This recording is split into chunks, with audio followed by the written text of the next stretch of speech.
হাড় কাঁপানো শীতে বিপর্যস্ত পঞ্চগড়ের জনজীবন। তেঁতুলিয়ায় আজ সর্বনিম্ন তাপমাত্রা রেকর্ড করা হয়েছে 8.5 ডিগ্রি সেলসিয়াস। এ নিয়ে বিস্তারিত জানাতে পঞ্চগড় থেকে যুক্ত হচ্ছেন সহকর্মী রাশিদুজ্জামান বাবু। বাবু, ছিন্নমূল মানুষের জীবনে কি প্রভাব ফেলেছে শীত আমাদের জানাবেন।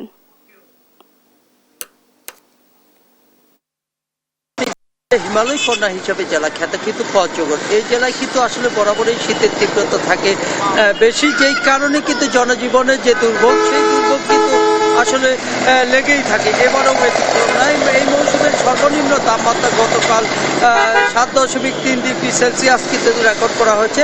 যদি আজকের কথা বলি, আজকে কিছুটা উন্নতি হয়েছে। 8.2 ডিগ্রি সেলসিয়াস কিন্তু তাপমাত্রা পঞ্চগড়ে বিরাজ করছে সকাল 9টায়, এমনই তথ্য দিয়েছে তেঁতুলিয়া আবহাওয়া অফিস।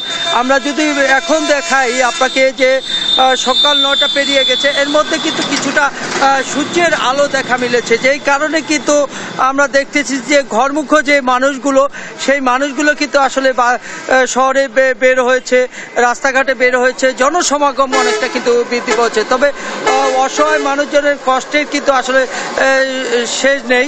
বিশেষ করে যখন বিকেল গড়িয়ে সন্ধ্যা নামে, তখন কিন্তু আসলে কনকনে ঠান্ডা, হিমেল বাতাস এবং ঝিরঝির শিশির বিন্দু নেমে পড়ে, যেই কারণে কিন্তু জনজীবনে কিন্তু অনেকটা কষ্ট পেয়ে।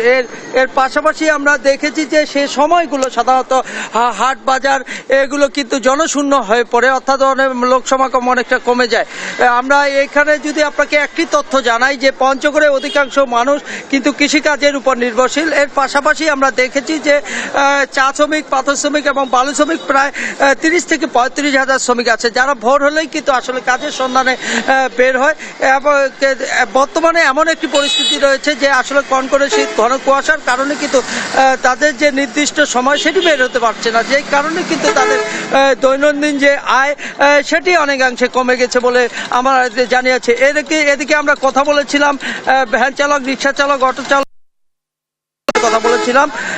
এগুলো আমাকে যেমন তথ্য জানিয়েছে যে আসলে তাদের যে দৈনন্দিন আয় সেটি অনেকাংশে কমে গেছে। আমরা দেখেছি যে খোঁজ নিয়েছি হাসপাতালগুলোতে প্রত্যেকখানে শীতজনিত যে রোগ, সেই রোগের প্রাদুর্ভাব কিন্তু অনেকটা বেড়ে গেছে। বিশেষ করে আমরা দেখেছি যে এই শীতজনিত রোগে এই মৌসুমে কিন্তু এক শিশুর মৃত্যুর খবর আসলে নিশ্চিত করেছেন সিভিল সার্জন। এর পাশাপাশি আমরা খবর নিয়েছি কৃষি সম্প্রসারণ অধিদপ্তরের যে উপপরিচালক, তার সাথে আমরা কথা বলেছি। তিনি বলছেন যে এই শীত যেটি কুয়াশা পড়ছে, এতে তেমন কোনো ক্ষতি হবে না, তবে এর থেকে বেশি হলে কিন্তু আসলে ক্ষতি করবে। এই ছিল পঞ্চগড় থেকে আমার কাছে সর্বশেষ সংবাদ। বাবু, আপনাকে ধন্যবাদ।